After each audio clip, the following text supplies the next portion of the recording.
dear leaders, dear friends, and all those who can become our friends, because you want safety and peace just as much as we do.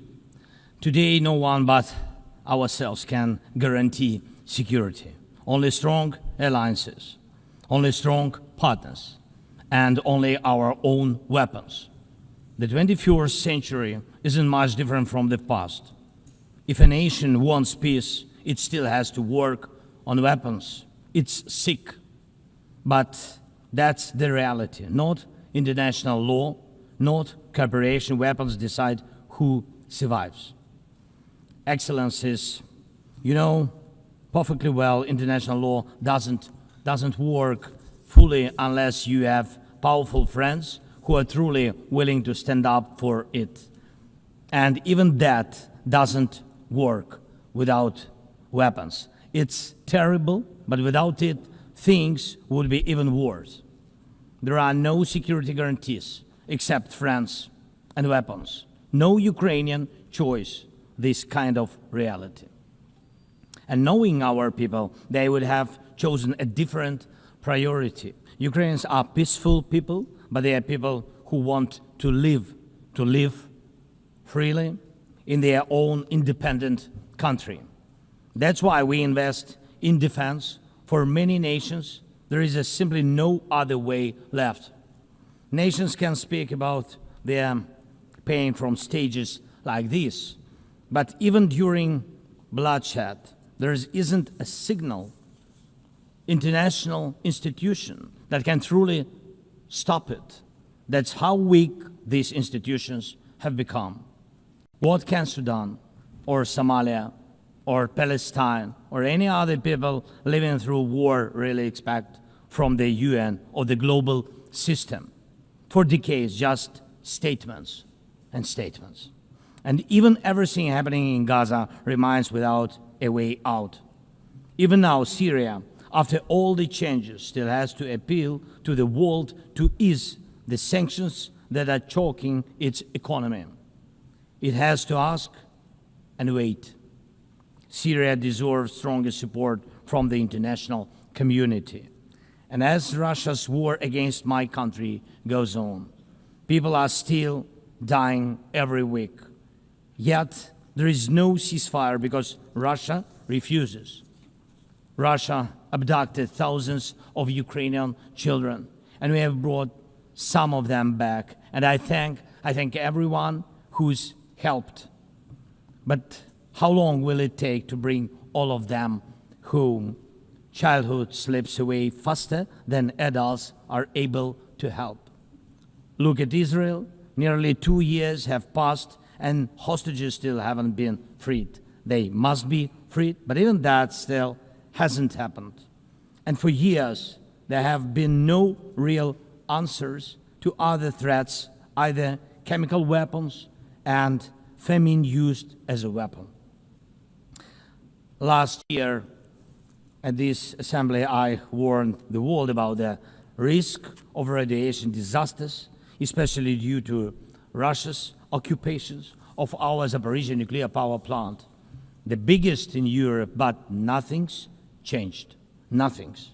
And yesterday, the plant went into blackout again, and Russia hasn't stopped shelling even in areas near a nuclear facility. And because of international institutions are too weak, this madness continues.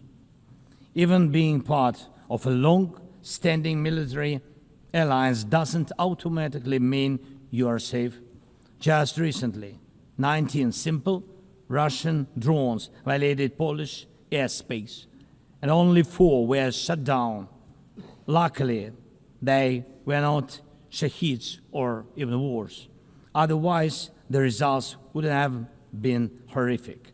Estonia had to call a UN Security Council meeting for the first time in history because Russian fighter jets deliberately entered its airspace.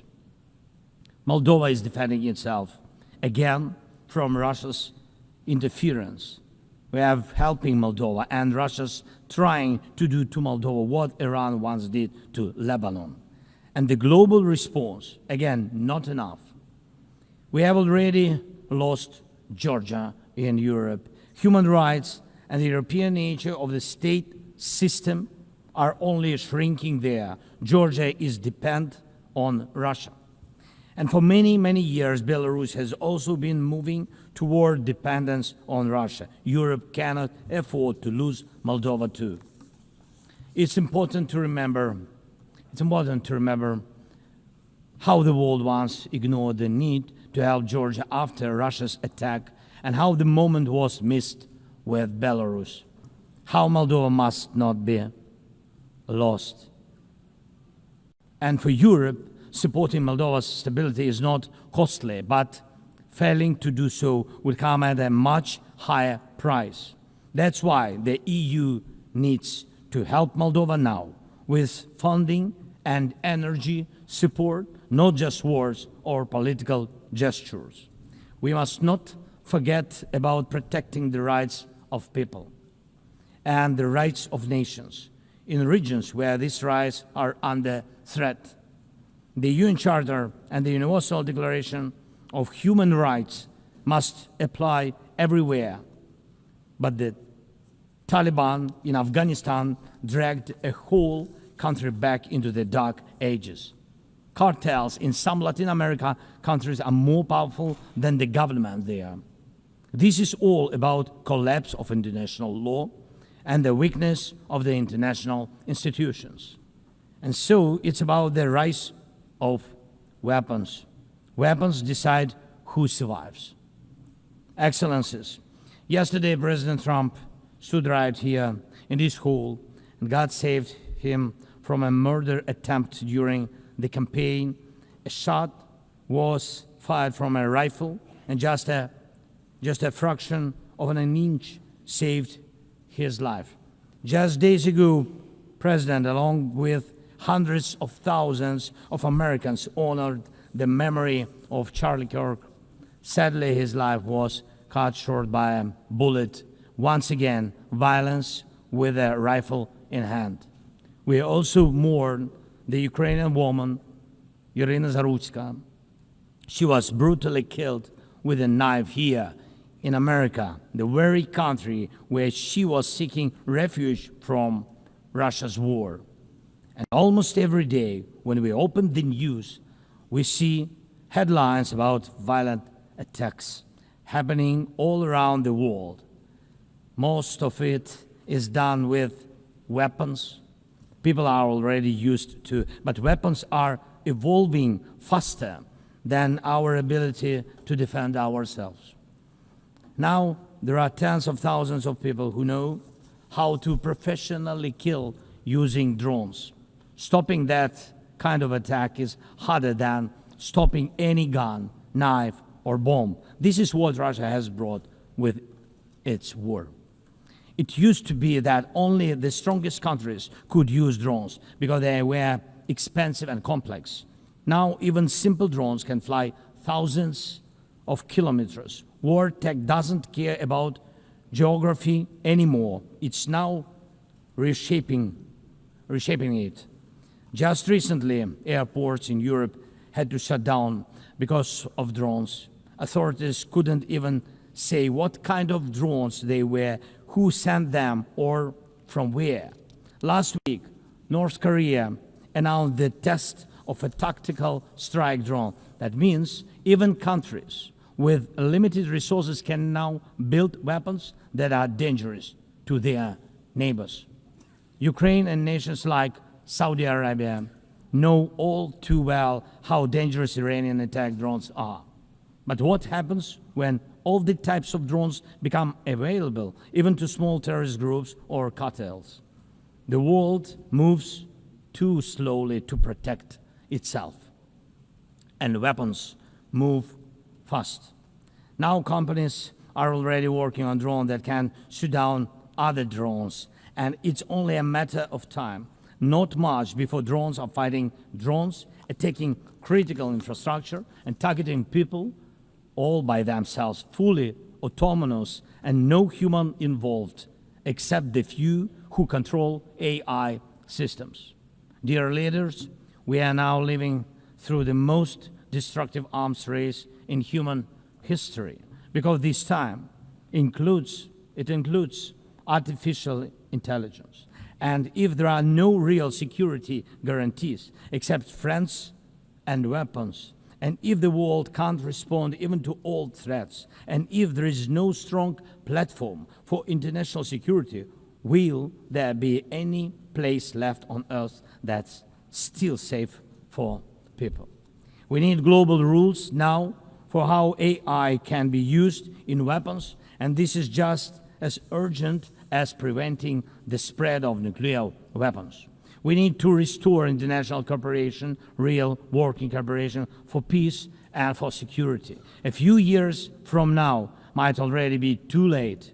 10 years ago, war looked different, and no one imagined that cheap drones could create dead zones, areas stretching for dozens of kilometers where nothing moves, no vehicles, no life. People used to imagine that only after a nuclear strike.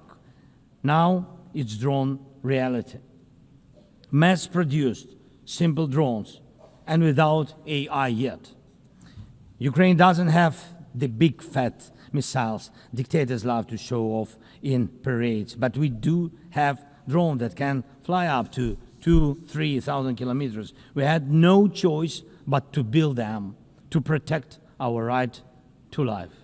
Control over the sea used to depend on having a big navy. Ukraine doesn't have a big fleet, but we succeeded. In the Black Sea, we pushed what's left of the Russian navy into a remote base. And we did it with sea drones. That's how we protect our ports and maritime trade routes, because Russia has left us no other choice. And our spiderweb operation, when cheap drones destroyed or damaged dozens of expensive Russian strategic bombers, became a real example for special forces around the world of what new weapons can do to old systems. These very Russian bombers attacked our cities. And none of this would have happened if Putin had not started this full-scale aggression, full-scale war. And every year that this war goes on, weapons become even more deadly. And only Russia deserves to be blamed for this. Dear leaders, to protect lives, Ukraine builds underground schools and underground hospitals. To protect lives, we have to spend more on protecting power stations from drone and missile attacks than on building sports facilities or cultural infrastructure. Ukrainian farmers are learning how to protect their equipment from Russia's FPV drone strikes, and for them, that challenge is far greater than climate change. Russia's war has put us in this situation, but do you have protection against similar threats? The facts are simple. Stopping this war now, and with it, the global arms race, is cheaper than building underground kindergartens or massive bunkers for critical infrastructure later. Stopping Putin now is cheaper than trying to protect every port and every ship from terrorists with sea drones. Stopping Russia now is cheaper than wondering who will be the first to create a simple drone carrying a nuclear warhead. So we must use everything we have together to force the aggressor to stop. And only then do we have a real chance that this arms race will not end in catastrophe for all of us. If it takes weapons to do it, if it takes pressure on Russia, then it must be done. And it must be done now. Otherwise, Putin will keep driving the war forward wider and deeper.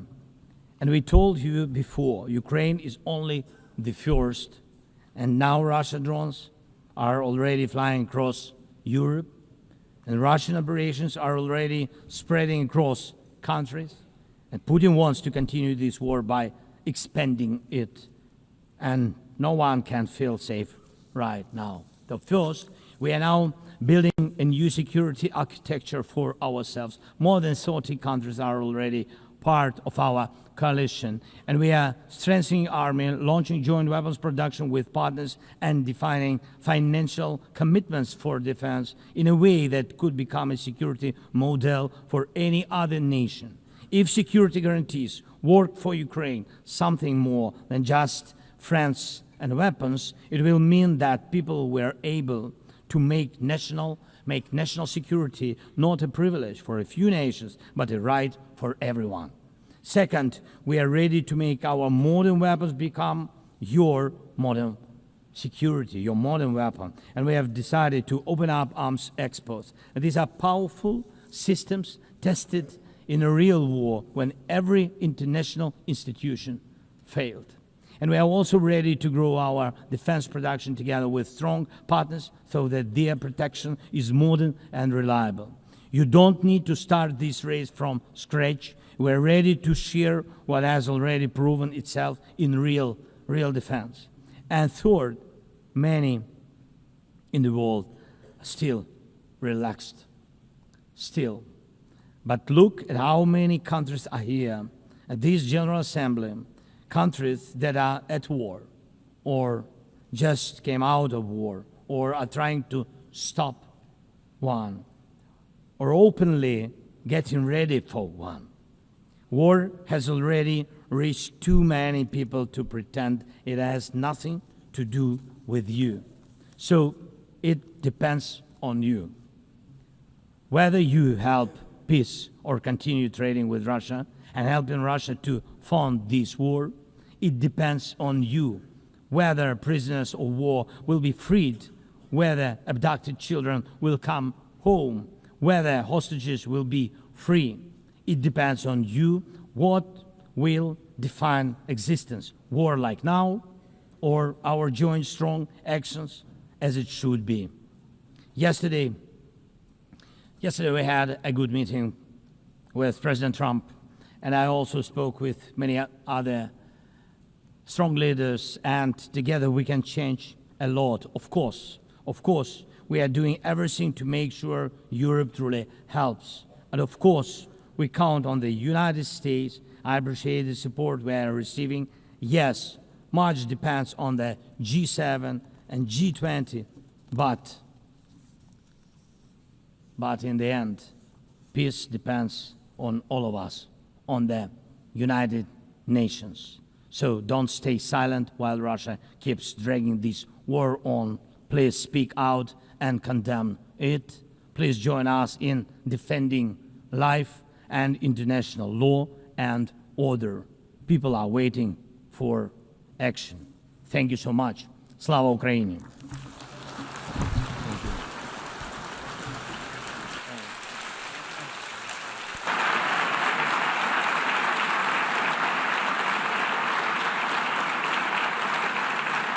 Au nom de l'Assemblée générale.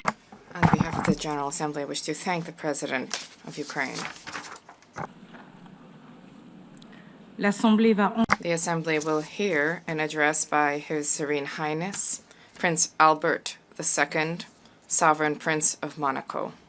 I request protocol to escort His Serene Highness and invite him to address the Assembly.